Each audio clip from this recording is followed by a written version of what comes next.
ശിരസിൽ കൈവച്ചുകൊണ്ട് അവൾ പറഞ്ഞു എന്ന് പറഞ്ഞപ്പോൾ തൊഴുതു പിടിച്ചുകൊണ്ട് പറഞ്ഞു എന്നാണ് എൻ്റെ അർത്ഥം. അവളുടെ കൈ ഇങ്ങനെ വെച്ചുകൊണ്ടാണ്. ശിരസിൽ കൈവച്ചുകൊണ്ട് അവൾ ഭൂമിദേവി പറഞ്ഞു, പ്രാർത്ഥിക്കുകയാണ്, സ്തുതിക്കുകയാണ്. സത്വരജസ് തമോ ഗുണങ്ങളുടെ സ്പർശമില്ലാത്ത സ്വരൂപത്തോടു കൂടിയവരും, ഗുണങ്ങളുടെ സ്പർശമില്ല, ഗുണങ്ങളാണ് ഈ വൈവിധ്യങ്ങൾക്ക് കാരണം, ഗുണസ്പർശമില്ല, അപ്പൊ ഗുണാതീതനാണ്. സ്വരൂപാനന്ദത്തിൽ ലയിച്ചിരിക്കുന്നവനും, തൻ്റെ സ്വരൂപം എസൻസ്, ഭഗവാന്റെ എസൻസ് എന്ന് പറയുന്നത് ആനന്ദമാണ്.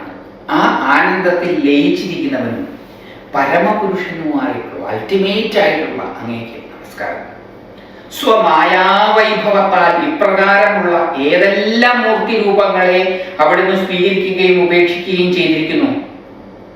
അങ്ങ് പലതരത്തിലുള്ള വേഷങ്ങൾ കെട്ടിയാടിയിട്ടുണ്ട്. അതെല്ലാം അങ്ങയുടെ മായാവൈഭവം കാരണമാണ്.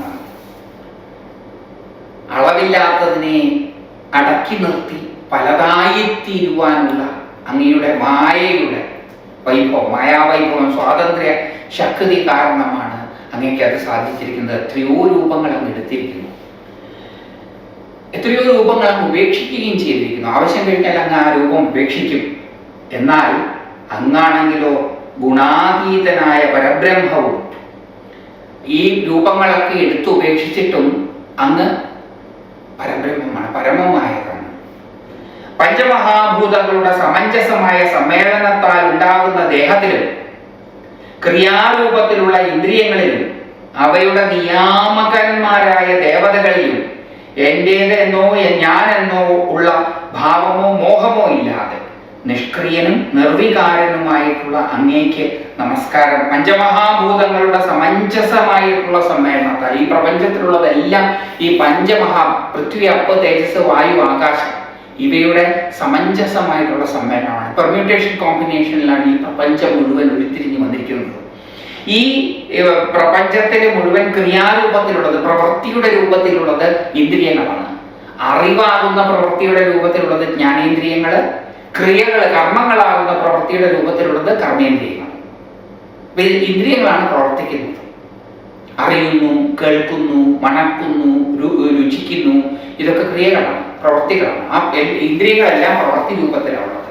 ഈ ഇന്ദ്രിയങ്ങൾക്ക് ഓരോന്നിനും നിയാമക ദേവതന്മാരുണ്ട്. അത് സ്വന്തം ഇഷ്ടപ്രകാരമല്ല ചെയ്യണത്. കണ്ണ് സ്വന്തം ഇഷ്ടപ്രകാരമല്ല ചെയ്യുന്നത്. കണ്ണിന്റെ അധിദേവതകളുടെ പ്രേരണ കാരണമാണ് കണ്ണ് കാണുന്നത്, കാത് കേൾക്കുന്നത്. അതേപോലെ ഇതിലൊന്നും ഇപ്പം ശരീരമുണ്ടായി, ഇന്ദ്രിയങ്ങളുണ്ടായി, ഇതിനെല്ലാം അധിഷ്ഠാന ദേവതകളുണ്ട്, അവർ പ്രവർത്തിക്കുന്നു. ഇതിലൊന്നും ഞാനെന്നോ എന്റേതെന്നോ ഉള്ള ഭാവമോ മോഹമോ ഇല്ല, മമതയില്ല. നിഷ്ക്രിയനാണ്. ഇതെല്ലാം ചെയ്യുന്നുണ്ടെങ്കിലും അങ്ങ് നിഷ്ക്രിയനാണ്. ഈ മാറ്റങ്ങളെല്ലാം മാറുന്നുണ്ടെങ്കിലും അങ്ങ് നിർവികാരനാണ്, മാറ്റങ്ങളില്ലാത്തയാളാണ്. അപ്പോൾ സകല മാറ്റങ്ങളുടെയും ഇടയിൽ മാറ്റങ്ങളില്ലാതെയും സകല പ്രവർത്തികളുടെയും ഇടയിൽ പ്രവർത്തിരഹിതനും ആയി നിലകൊള്ളുന്നു അങ്ങ്. എല്ലാ ജീവരാശികളുടെയും ആവാസസ്ഥാനമായി എന്നെ സൃഷ്ടിച്ചതാരാണോ, ഏതൊരു സർവശക്തന്റെ കൃപാകടാക്ഷത്താലാണോ സത്വരജസ് തമോ ഗുണ സംയുതങ്ങളായ ആ സൃഷ്ടിവർഗം മുഴുവനും എന്നിൽ നിലനിൽക്കുന്നത്, ആ പരമപുരുഷൻ തന്നെ ആയുധവും ഉയർത്തിപ്പിടിച്ചുകൊണ്ട് എന്നെ വധിക്കാൻ ഒരുങ്ങി സമീപത്ത് നിൽക്കുന്നുവെങ്കിൽ പിന്നെ ഞാൻ ആരെയാണ് ശരണം പ്രാപിക്കേണ്ടത്? അങ്ങേയല്ലാതെ. എല്ലാ ജീവരാശികളുടെയും ആവാസസ്ഥാനമായി എന്നെ സൃഷ്ടിച്ചതാരാണോ ആ പരമാത്മാവാണ് എന്നെ സൃഷ്ടിച്ചിരിക്കുന്നത്. സകല ജീവരാശികളുടെയും ആവാസസ്ഥാനമായി സൃഷ്ടിച്ചത് പരമാത്മാവാണ്.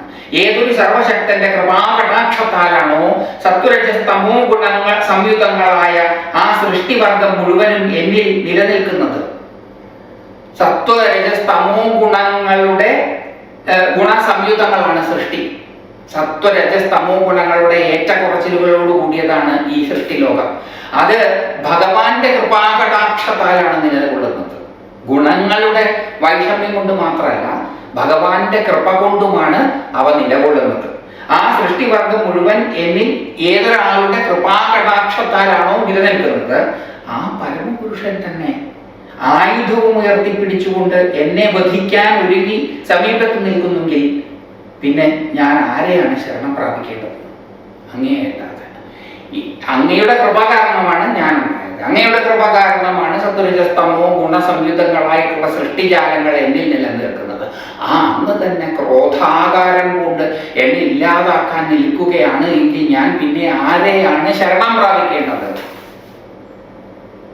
അപ്പം ഇവിടെ മറ്റൊരു രഹസ്യവും കൂടി വ്യാസഭഗവാൻ വെളിപ്പെടുത്തുകയാണ്. നമ്മളെ നശിപ്പിക്കുവാൻ ശക്തിയുള്ള പ്രതികൂലമായ സാഹചര്യത്തിനകത്ത് ശരണം പ്രാപിക്കേണ്ടതും രക്ഷാകരവുമായിട്ടുള്ള കാര്യമുണ്ട് എന്നുള്ളതാണ്. ഏതൊരു സിറ്റുവേഷന്റെ സമ്മർദ്ദത്തിൽ ഞെരിഞ്ഞമർന്നാണോ നാം ഇല്ലാതെയാകും എന്ന് ചിന്തിച്ചു പോകുന്നത്, ആ സിറ്റുവേഷനകത്ത്, ആ പ്രതിസന്ധിക്കകത്ത്, ആ പ്രതികൂലമായ സാഹചര്യത്തിനകത്ത് ശരണ്യനായ അഭയദായകനായ ജീവിത പ്രശ്ന പരിഹാരം ഉണ്ടാക്കുന്ന ഈശ്വരൻ കുടികൊള്ളുന്നു. നമ്മുടെ പ്രശ്നങ്ങളിലാണ് നമ്മുടെ ഉത്തരം കിടക്കുന്നത്. നമ്മളെ ഇല്ലാതാക്കുവാൻ നമ്മെ ഗ്രസിക്കുന്ന, അതിതീവ്രമായി നമ്മളെ ഗ്രസിച്ചിരിക്കുന്ന പ്രതിസന്ധികളിലാണ് ജീവിത രക്ഷയ്ക്കുള്ള ഉത്തരവും കിടക്കുന്നത്. അതിനെ നേരിടുകയാണ് വേണ്ടത്, അല്ലാതെ ഓടി ഒളിക്കുകയല്ല. ഗോരൂപം ധരിച്ചുകൊണ്ട്, പശുവായതുകൊണ്ട് എന്നെ കൊല്ലുകയില്ല എന്ന് ധരിച്ച് ഓടി ഒളിക്കാൻ ശ്രമിച്ച ഭൂമിദേവിക്ക് രക്ഷയില്ലാതെയായതുപോലെ പ്രതിസന്ധികളെ അഭിമുഖീകരിക്കുന്നതിന് വൈമനസ്യം കാണിച്ചുകൊണ്ട് ഓടിപ്പോയത് കൊണ്ട് കാര്യമില്ല. അത് നമ്മളെ ഏത് വിധത്തിലും വന്ന് പിടിക്കും. അപ്പൊ പിന്നെ എന്ത് ചെയ്യാനാണ്? എന്തൊന്നാണോ നമ്മളെ ഇല്ലാതാക്കാൻ, നമ്മളെ ഗ്രസിക്കാൻ വെബിൽ നിൽക്കുന്നത്, അതിനുള്ളിൽ ഒളിഞ്ഞിരിക്കുന്ന ഈശ്വരന്റെ അനുഗ്രഹ ശക്തിയെ തിരിച്ചറിഞ്ഞുകൊണ്ട് അതിനെ ശരണം പ്രാപിക്കുക. ആ ചോദ്യം ഉത്തരമായി മാറും, ആ പ്രതിസന്ധി അനുഗ്രഹമായി മാറും. അതാണ് ഈ കഥയിൽ പറയുന്ന മറ്റൊരു വലിയ സത്യം. ഓടി ഒളിച്ചിട്ട് കാര്യമില്ല. നേരത്തെ പറഞ്ഞു, മരണത്തിൽ നിന്ന് ഓടി ഒളിക്കാൻ ശ്രമിക്കുന്നത് പോലെയാണ്, കാര്യമില്ല. പ്രതിസന്ധികളിൽ നിന്ന് ഓടി ഒളിക്കുന്നത് കൊണ്ട് കാര്യമില്ല, അതിനെ നേരിടുകയാണ് വേണ്ടത്. ഇവിടെ അതാണ് ചെയ്യുന്നത്. അപ്പൊ ഞാൻ ആരെയാണ് ശരണം പ്രാപിക്കേണ്ടത്? അങ്ങേയല്ലാതെ.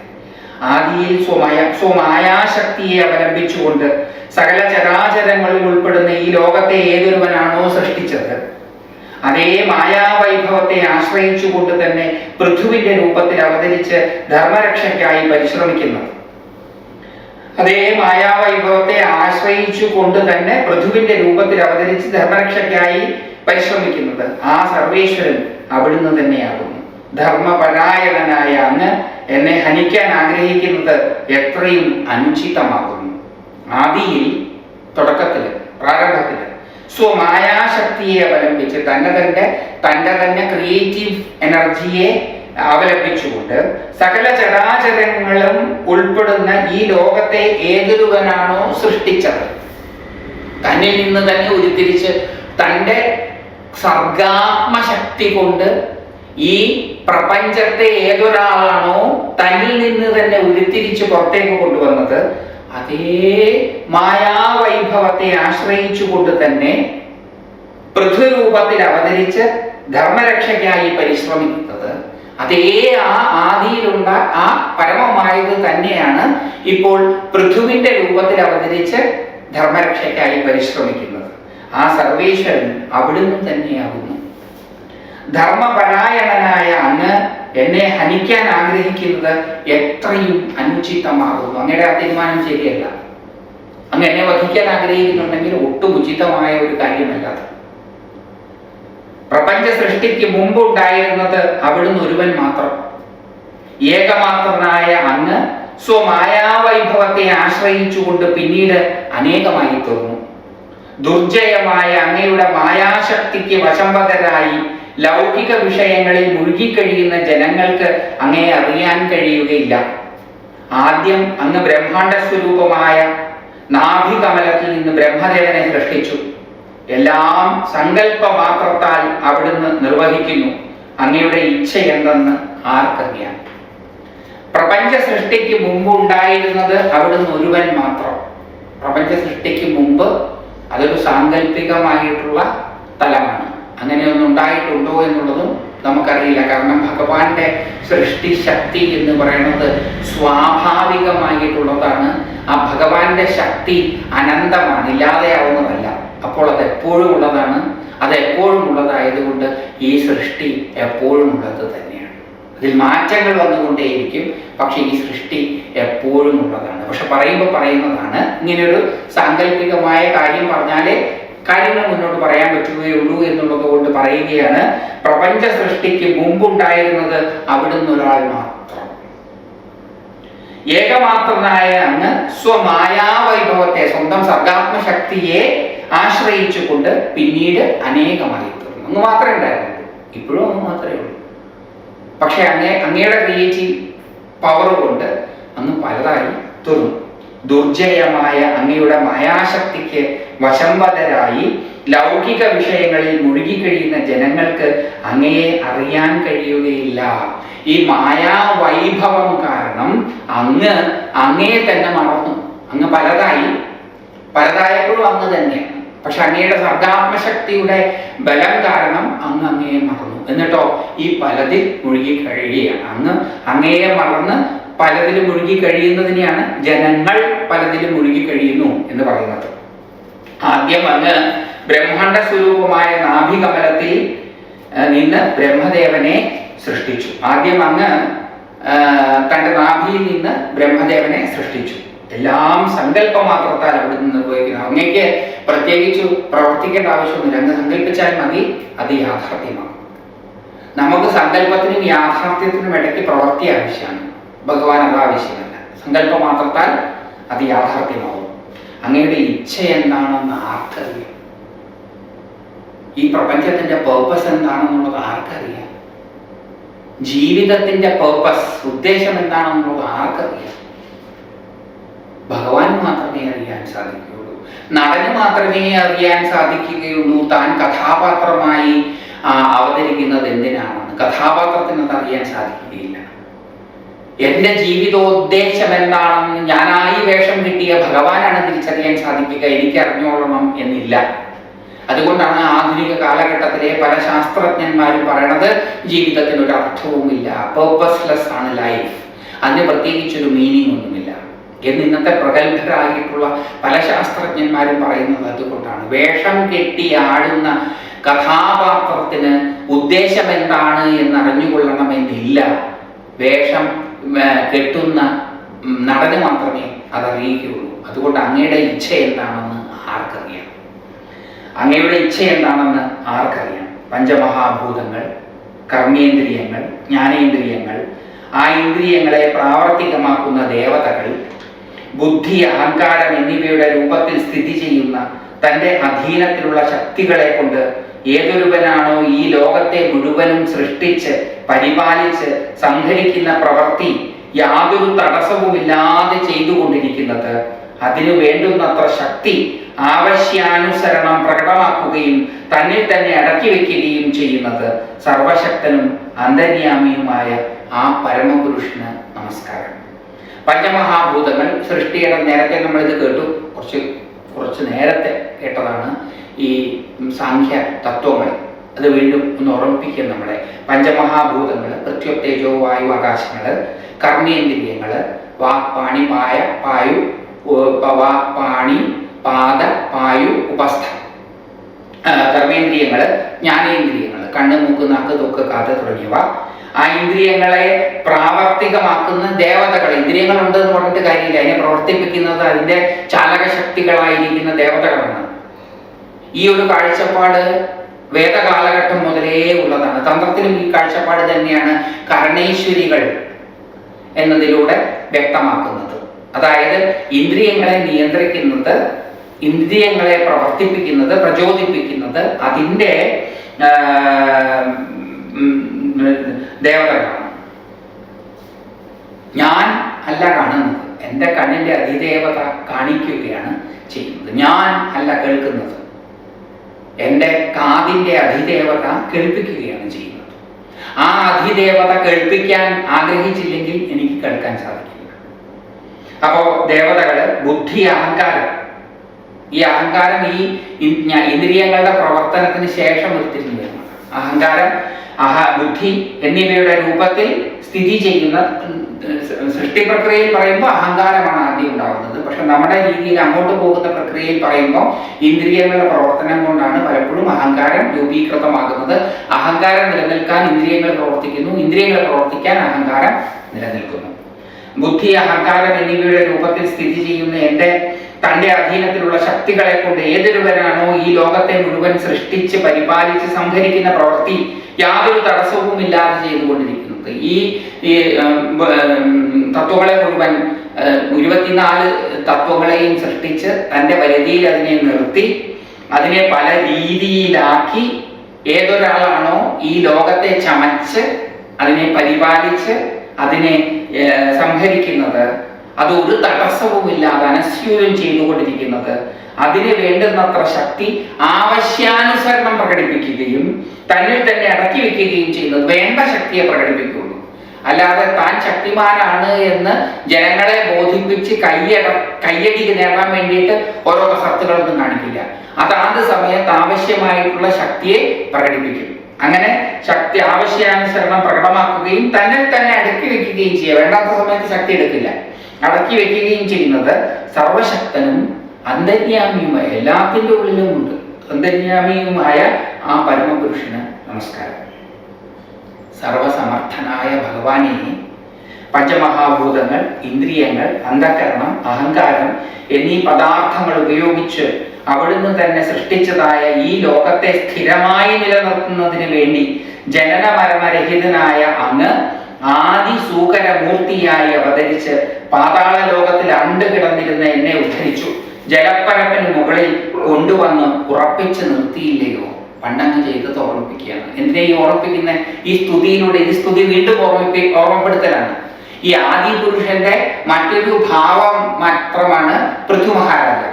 അപ്പൊ ആ പൃഥു മഹാരാജാവിനോട് സ്തുതി രൂപത്തിൽ പറയുകയാണ്, അങ്ങ് പണ്ട് സൂകരവേഷം പൂണ്ട് എന്നെ രക്ഷിച്ച ആളാണ്, ഇപ്പൊ അങ്ങ് എന്നെ വധിക്കാൻ നിൽക്കുകയാണ്.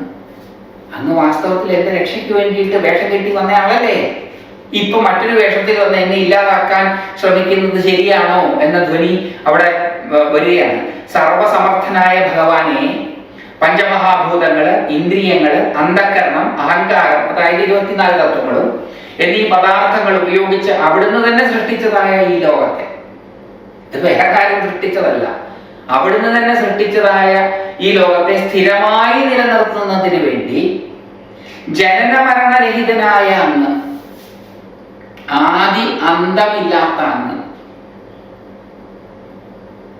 ആദിസൂകരമായി മഹാവരാഹമായി അവതരിച്ചു. എന്നിട്ടോ പാതാളത്തിൽ ആണ്ട് കിടന്നിരുന്ന എന്നെ ഉദ്ധരിച്ച് ജലപ്പരപ്പിന് മുകളിൽ കൊണ്ടുവന്ന് ഉറപ്പിച്ച് നിർത്തിയില്ലയോ? അങ്ങാണോ ഇപ്പം അമ്പും വില്ലുമൊക്കെ എന്തി എന്നെ ഇല്ലാതാക്കും എന്ന് പറയണത്? അങ്ങ് തന്നെയാണ് വേറൊരു വേഷത്തിൽ വന്ന് ആ താണുപോയ എന്നെ ഉയർത്തി നിർത്തിയത്.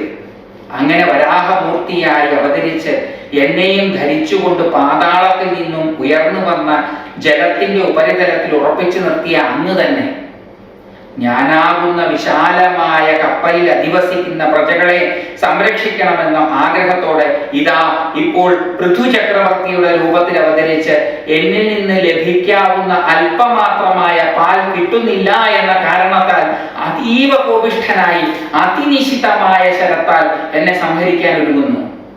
ഇത് തികച്ചും അനുചിതമാകുന്നു. അങ്ങനെ വരാഹമൂർത്തിയായിട്ട് അവതരിച്ച അങ്ങ് എന്നെയും ധരിച്ചുകൊണ്ട്, എന്നെ തേറ്റയിൽ ധരിച്ചുകൊണ്ട് പാതാളത്തിൽ നിന്നും ഉയർന്നു വന്ന് ജലത്തിന്റെ ഉപരിതലത്തിൽ ഉറപ്പിച്ചു നിർത്തി. അങ്ങാണ് എന്നെ ഉറപ്പിച്ചു നിർത്തിയത്. ആ അങ്ങ് തന്നെ ഞാനാവുന്ന വിശാല കപ്പലിൽ അധിവസിക്കുന്ന പ്രജകളെ സംരക്ഷിക്കണമെന്നുള്ള ആഗ്രഹത്തോടെ അങ്ങനെ എന്നെ ഉറപ്പിച്ചു നിർത്തിയത്. ഞാനാകുന്ന കപ്പലിൽ ഈ പ്രജകളെയൊക്കെ സംരക്ഷിക്കണമെന്നുള്ള ആഗ്രഹത്തോടു കൂടി ഇന്ന് മറ്റൊരു വേഷം മാറി വന്ന് എന്നിൽ നിന്ന് ലഭിക്കുന്ന അല്പമാത്രമായ പാല്, ഞാൻ കഴിക്കുന്നത് മുഴുവൻ പാലായിട്ട് വരില്ല, അല്പമാത്രമായ പാല് കിട്ടുന്നില്ല എന്നും പറഞ്ഞ് എന്നെ ഇല്ലാതാക്കാൻ അമ്പും വില്ലും പിടിച്ചങ്ങനെ നിൽക്കുകയാണ്. അത് ശരിയാണോ? ഇത് തികച്ചും അനുചിതമാകുന്നു. ഉചിതമായതല്ല. സത്വരജസ് തമോ ഗുണങ്ങളുടെ ആവിർഭാവത്തിന് ഹേതുവായി വർത്തിക്കുന്ന ഭഗവാന്റെ മായാശക്തിയാൽ സമോഹിതമായിട്ടുള്ള ചിത്തവൃത്തി മൂലം വിഷയാസക്തരായി കാമക്രോധ ലോഭങ്ങൾക്ക് കീഴടങ്ങി അജ്ഞാനത്തിന്റെ മാർഗത്തിലൂടെ ചരിക്കുന്ന ഞങ്ങളെ പോലെയുള്ള ജനങ്ങൾക്ക് ജഗദീശ്വരന്റെ അവതാരമൂർത്തികളായ ഭവാന്മാരെ പോലുള്ളവരുടെ ഇംഗിതം എന്തെന്നറിയാനുള്ള ശേഷിയില്ല. ഇന്ദ്രിയ ജയം നേടിയിട്ടുള്ള ധീരചിത്തരും വിഷയവിരക്തരുമായ ഭക്തന്മാരുടെ യശസ്സിനെ വർദ്ധിപ്പിക്കുന്ന ഭക്തപരായണന്മാരായ അവിടുത്തെ അവതാര രൂപങ്ങൾക്ക് നമസ്കാരം. സത്വരജസ് തമോ ഗുണങ്ങളുടെ ആവിർഭാവത്തിന് ഹേതുവായി വർത്തിക്കുന്ന ഭഗവാന്റെ മായാശക്തിയാൽ സമൂഹിതമായിട്ടുള്ള ചിത്തവൃത്തി മൂലം വിഷയാസക്തരായി കാമക്രോധ മത ലോഭങ്ങൾക്ക് കീഴടങ്ങി അജ്ഞാനത്തിന്റെ മാർഗത്തിലൂടെ ചരിക്കുന്ന ഞങ്ങളെ പോലെയുള്ള ജനങ്ങൾക്ക്, ഞങ്ങളെ പോലെയുള്ള ഭൂമിദേവി പറയാണ്, ഞങ്ങളും അങ്ങയുടെ ഞാനടക്കം ഉള്ളതെല്ലാം അങ്ങയുടെ വൈവിധ്യ സൃഷ്ടികളിലൊന്നാണ്, വിവിധങ്ങളായിട്ടുള്ള സൃഷ്ടികളിലൊന്നാണ്. സത്വരജസ് തമോ ഗുണങ്ങളുടെ ആവിർഭാവത്തിന് പോലും കാരണമായിട്ടുള്ളത് അങ്ങയുടെ സർഗാത്മക ശക്തിയാണ്. ആ സർഗാത്മക ശക്തി ഞങ്ങളെ സമൂഹിതരാക്കിയിരിക്കുകയാണ്. അതുകൊണ്ടാണല്ലോ ഞങ്ങള് സത്വരജസ് തമോ ഗുണങ്ങളുടെ ഏറ്റക്കുറച്ചിലുകൾ അനുസരിച്ച് കാമക്രോധ മതലോഭങ്ങൾക്ക് കീഴടങ്ങുന്നത്. അങ്ങനെ കീഴടങ്ങി അജ്ഞാനത്തിന്റെ മാർഗത്തിലൂടെ, അൺഅവയർനെസിന്റെ മാർഗത്തിലൂടെ ചരിക്കുന്ന ഞങ്ങളെ പോലെയുള്ള ജനങ്ങൾക്ക് ജഗദീശ്വരന്റെ അവതാരമൂർത്തികളായ ഭവാന്മാരെ പോലുള്ളവരുടെ ഇംഗിതം എന്തെന്നറിയാനുള്ള ശേഷിയില്ല. ഞങ്ങള് അങ്ങയുടെ മായാവൈഭവത്തിന് കീഴടങ്ങി നിൽക്കുന്നവരാണ്. അങ്ങയെ പോലെ ഞങ്ങൾ സ്വതന്ത്രരല്ല. അതുകൊണ്ട് ഞങ്ങൾക്ക് അറിയില്ല അങ്ങയുടെ ഇംഗിതം എന്താണെന്ന്. വരാഹമായി വന്ന് പിടിച്ചു പൊക്കിക്കൊണ്ടുവന്ന് ഒരു സ്ഥലത്ത് വെച്ചു. ഇതപ്പം പൃഥുമഹാചക്രവർത്തിയായി വന്ന് ഇല്ലാതാക്കാൻ ശ്രമിക്കുകയാണ്. എനിക്ക് മനസ്സിലാവുന്നില്ല. എനിക്ക് മാത്രമല്ല, ഞങ്ങളെ പോലുള്ളവർക്കൊന്നും മനസ്സിലാകുന്നില്ല. സത്വരജസ് തമോ ഗുണങ്ങളുടെ പ്രഭാവ കേന്ദ്രമായ അങ്ങയുടെ മായാശക്തിയുടെ വൈഭവത്താൽ സമ്മോഹിതരായി തീർന്നിട്ടുള്ളവരാണ് ഞങ്ങൾ. അതുകൊണ്ടാണ് സത്വരജസ് തമോ ഗുണങ്ങളുടെ ഏറ്റക്കുറച്ചിലുകൾ അനുസരിച്ച് കാമക്രോധ മതലോഭങ്ങൾക്ക് കീഴടങ്ങുന്നത്. ഞങ്ങൾക്ക് അങ്ങയുടെ ഇംഗിതം എന്തെന്നറിയാൻ ഉള്ള ശേഷിയില്ല. ഇന്ദ്രിയ ജയം നേടിയിട്ടുള്ള ധീരചിത്തരും വിഷയവിരക്തരുമായ ഭക്തന്മാരുടെ യശസ്സിനെ വർദ്ധിപ്പിക്കുന്ന ഭക്തപരായണന്മാരായ അവിടുത്തെ അവതാര രൂപങ്ങൾക്ക് നമസ്കാരം. അപ്പൊ എന്താ ചെയ്യാം? നമസ്കരിക്കുക, അല്ലാണ്ട് വേറെ ഒന്നും ചെയ്യാൻ പറ്റില്ല. എന്താ ഉദ്ദേശം എന്ന് മനസ്സിലാവുന്നില്ല. അങ്ങയെ പോലുള്ളവരെ നമസ്കരിക്കാൻ മാത്രമേ എന്നെ പോലുള്ളവർക്ക് സാധിക്കുകയുള്ളൂ. ഇന്ദ്രിയ ജയം നേടിയിട്ടുള്ള ധീരചിത്തരും, ഇന്ദ്രിയ ജയം നേടുക എന്നുള്ളത് ചില്ലറയായ കാര്യമല്ല. അതിന് ജ്ഞാനം, അറിവ്, അവയർനെസ് കൾട്ടിവേറ്റ് ചെയ്യേണ്ടതായിട്ടുണ്ട്. അപ്പം അങ്ങനെ അത് ധീരചിത്തരാണ്. അവർ ധീയിൽ രമിക്കുന്ന, ബുദ്ധിയിൽ രമിക്കുന്ന, അറിവിൽ രമിക്കുന്ന, അവയർനെസ്സിൽ രമിക്കുന്ന മനസ്സോടു കൂടിയവരാണ് അവര്. അവർക്ക് മാത്രമേ ഇന്ദ്രിയ ജയം നേടാൻ സാധിക്കുകയുള്ളൂ. അങ്ങനെ ഇന്ദ്രിയ ജയം നേടിയിട്ടുള്ള ധീരചിത്തരും വിഷയവിരക്തരും, അങ്ങനെയുള്ളവർക്ക് മാത്രമേ വിഷയങ്ങളോട്, പലതിനോട്, അനേകങ്ങളോട് വിരക്തി ഉണ്ടാവുകയുള്ളൂ. അങ്ങനെയുള്ളവരായ ഭക്തന്മാരുടെ യശസ്സിനെ വർദ്ധിപ്പിക്കുന്ന, അങ്ങനെയുള്ളവരുടെ യശസ്സിനെ വർദ്ധിപ്പിക്കുന്ന ഭക്തപരായണന്മാരായ അവിടുത്തെ അവതാര രൂപങ്ങൾക്ക് നമസ്കാരം. അവിടുത്തെ അവതാര രൂപങ്ങൾ മുഴുവൻ വിരക്തരായിട്ടുള്ള ഭക്തന്മാരുടെ യശസ്സിനെ വർദ്ധിപ്പിക്കുന്നതാണ്. അങ്ങനെയുള്ള ഭക്തന്മാരുടെ യശസ്സിനെ വർദ്ധിപ്പിക്കുന്ന ഭക്തപരായണന്മാരായ, ഭക്തന്മാരെ അനുഗ്രഹിക്കുന്നതിന് അതിതാല്പര്യമുള്ളവരായ അവിടുത്തെ അവതാര രൂപങ്ങൾക്ക്, ആദിവരാഹത്തിനും ഇപ്പോൾ പൃഥു മഹാരാജാവിനും നമസ്കാരം. ഇവിടെ 17-ാമത്തെ അധ്യായം അവസാനിക്കുകയാണ്. ഇതി ശ്രീമദ് ഭാഗവതേ മഹാപുരാണേ ചതുർത്ഥ സ്കന്ധേ 17-ഓധ്യായഃ.